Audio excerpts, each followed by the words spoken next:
So let's jump in. Let's do it. Oh, come on. Who is that cool animal? So this here is the regal tiger. It's one of the many new mobs that you'll see in Minecraft Legends, and it's one of the few that you'll be able to ride. That's so cool. And throughout the game, you're always riding on one. And this one looks really fast. Yeah, that's right. That's right. That's one of the reasons why it's my favorite. And also because it's so adorable. It is really adorable. So where are we going to go? Well, I got a couple things planned where we should be heading over to help the rest of the team battle a piglin base. But there was a few things that I wanted to show off first.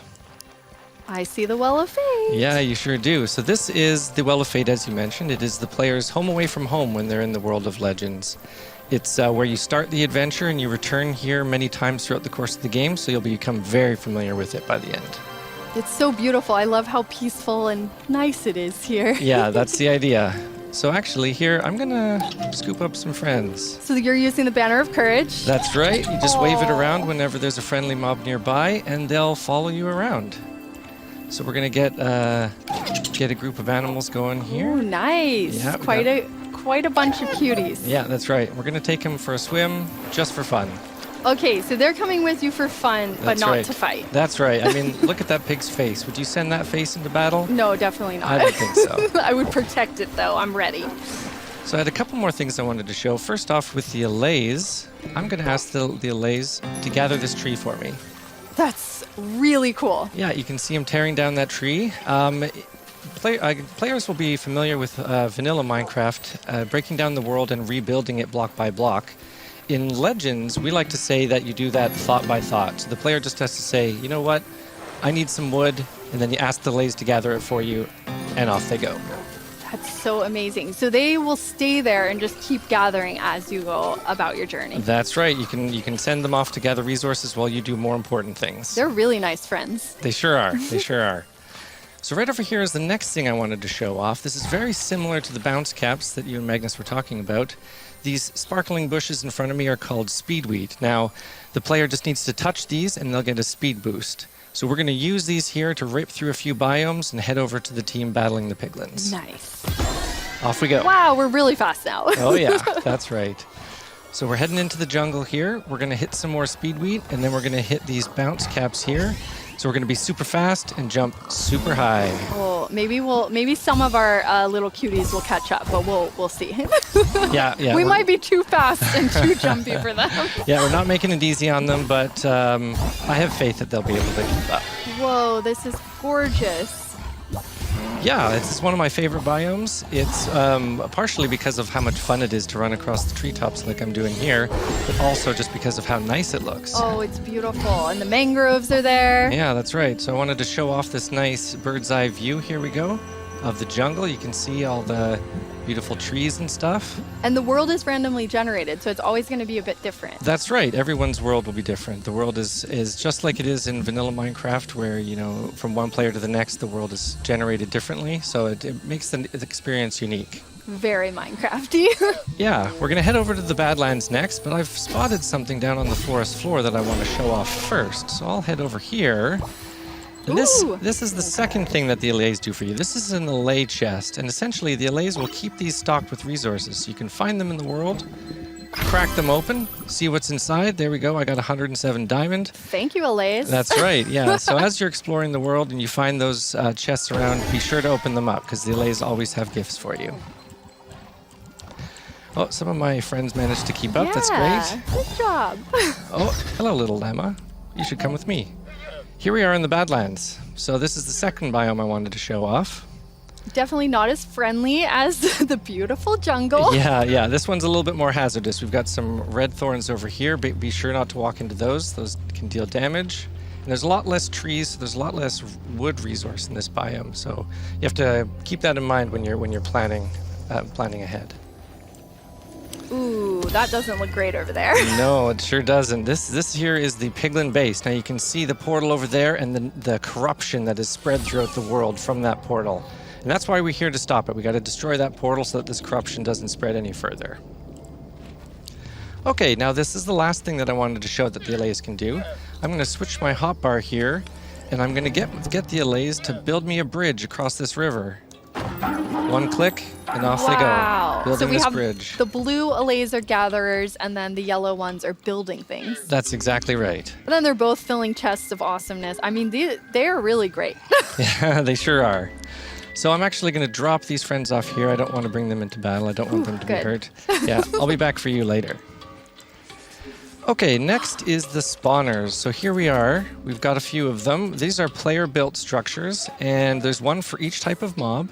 And essentially you build them, you get your allays to build them, and then you interact with them to spawn some mobs. So this is a creeper spawner.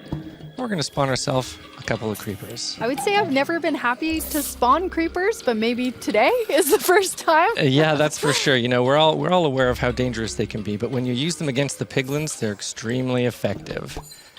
And these are some new mobs, which I love. That's right. These are the grindstone golems. So I'll grab a few of those. And then next, I'm going to get a couple of the plank golems.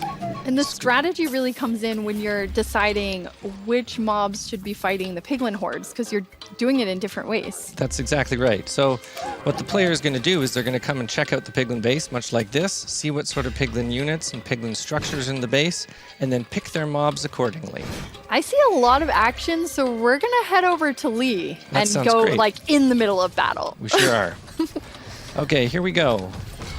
Whew. Yeah, Lee's riding across that bridge there. She's got a whole bunch of mobs with her. She's going to send them into battle using the Banner of Courage.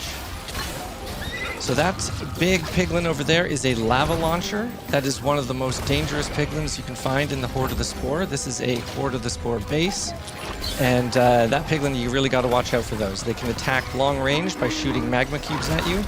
They can also do short range stomp attacks to destroy any mobs nearby. And Lee has actually put her allays to work helping out building those towers. That's which is right. Really cool to actually have more defense. That's right. The towers that she's got on the left and right side of the bridge here, those are arrow towers.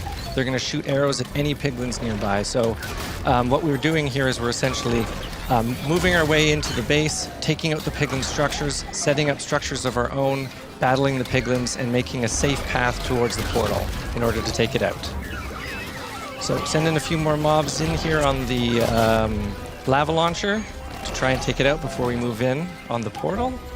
Now, Lee's been being handed off the mobs from one of our other players, from Anna, and that's a key part of playing the game in Legends. You have to make sure to use teamwork, everyone working together against the piglins. Oh, that lava launcher looks like it's in trouble. Oh, it's in big There's trouble. a lot of mobs there. It's in big trouble, yeah. It doesn't have much time left. Oh, there it goes. Whoa. Lava launcher down. Okay, do you think we can take out this portal? Oh, I know we can. Because we have a secret weapon. Here we go. There's our secret weapon, Yeah. Telemarcus. Coming and in with the first of stone. See this giant mob behind him?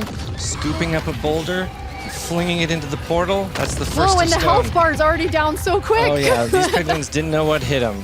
Game over. 13%, a couple more shots. Hopla! Great job, team.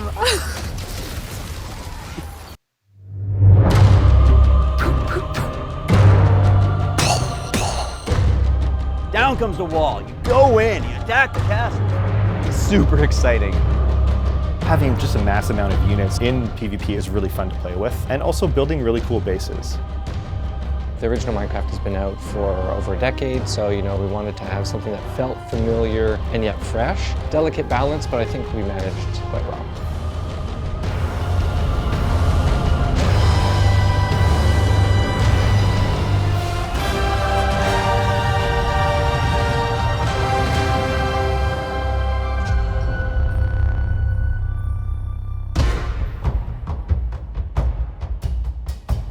So we wanted to try and create something that was relatively new. We didn't want to take just like the Minecraft IP and slap it on like a standard RTS. We wanted to really kind of create something that felt like a Minecraft strategy game as opposed to just like a strategy game with creepers in it. We definitely took some inspiration from some other games, but we were really trying to blaze a new trail as much as we could.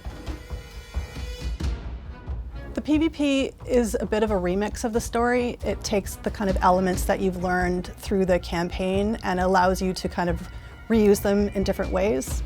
The objective of the game is to destroy the other team's base. You have two different teams. You have a blue team and an orange team, and each team can have up to 4 players on it. As the game progresses, you can get stronger mobs and stronger structures to build. And these structures are interesting in that they create counterplay opportunities for your opponent. So say if 2 people are playing against each other and one person builds a new structure that increases their ability to command mobs, like that increases the size of their army, their opponent can now target that structure and destroy it in order to remove that buff from the opposing team. There's probably a ton of strategies out there that players are going to do that we're going to have no idea of, like, oh yeah, we didn't even think about that. I think the PvP component of Legends enhances the game significantly. With the procedurally generated multiplayer maps that you get, it's like every playable experience is new and unique.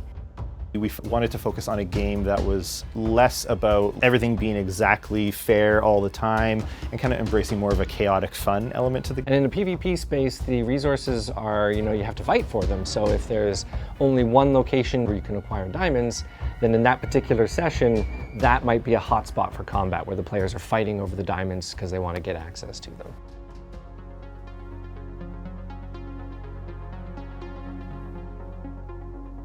So the resource gathering in Minecraft Legends is driven entirely by allays. So the player basically says, this area here, I want you to gather me all the wood in this place of the world, and then the allays fly off and gather them all block by block and drop them into the player's bank.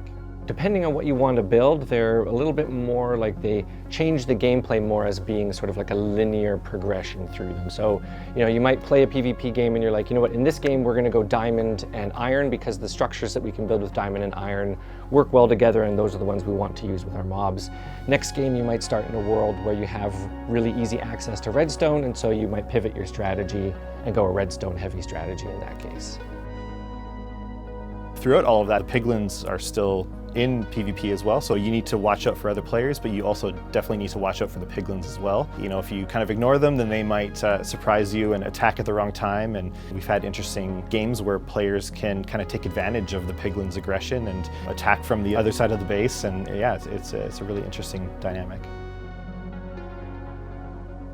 There is so much space for creative expression and sort of going your own way. It's not just all about fighting. You can build your base, you can explore the world, you can battle the piglins, you can attack the other opponent. There's a lot of different things to do, and so I think that what we're going to see is a lot of players that enjoy different types of gameplay are going to find something for them in the PvP experience. So I think that's really exciting.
I like to think of Minecraft Legends as controlled cacophony.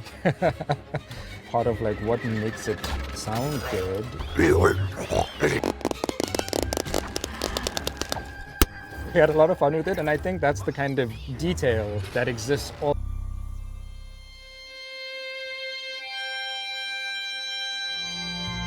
Grass going back and forth. So there's that little sense of wonder. And it being a legend, that gave us a lot of creative freedom to breathe something fresh into Fight. We have music that can escalate in different phases, structures that make big blasting sounds, and you feel the it. So we put a lot of work into giving each unit. Audio reacts to your actions. So when you venture out on an adventure and you go through different biomes, you can hear, oh, the weather changes, the music changes. There's a lot of things that is dynamic with the audio and music. Minecraft Legends is a procedurally generated world. Every time you play, it will be different. So in designing our music systems, we did imbue a little. One of the other things is, we have a day-night cycle and it's much more dangerous at night, just like in Minecraft. So, we change the ambiances, we change the music, and in the distance, we'll have like distant kind of echoes of piglins and like.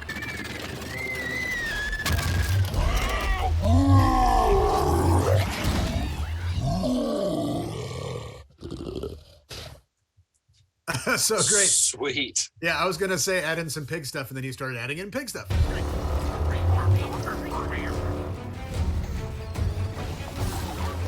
There's so many new piglin sounds in Minecraft. I mean, each unit, it's unique, it's iconic, it's full of personality, and something that players will learn as.